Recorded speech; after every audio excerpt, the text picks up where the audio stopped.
أهلا بكم في قناة وقت إضافي، قناتكم المفضلة لكل ما يخص كرة القدم. أنا عمر، وسأقدم لكم اليوم تفاصيل المباراة المرتقبة بين القطبين، النادي الأهلي ونادي الزمالك في الدوري المصري الممتاز. ستقام هذه المباراة الكبيرة على استاد السلام في تمام الساعة 7 مساء بتوقيت القاهرة، الموافق الساعة 8 مساء بتوقيت المملكة العربية السعودية. يدخل الأهلي هذه المباراة وهو يسعى لتعزيز صدارته للدوري، بينما يأمل الزمالك في تقليص الفارق وإحياء آماله في المنافسة على اللقب.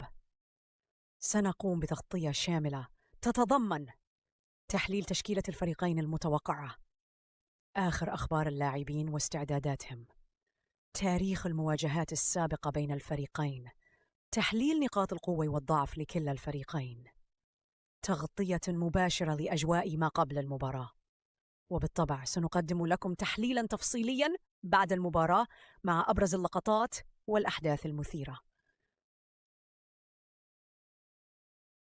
تابعونا على منصات التواصل الاجتماعي للحصول على معلومات حصرية وتحديثات فورية.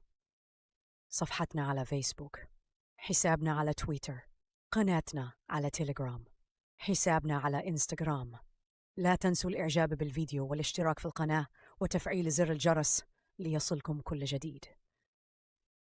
نراكم في الموعد المحدد لنقل أحداث هذه المباراة المرتقبة. دمتم في رعاية الله، والسلام عليكم ورحمة الله وبركاته.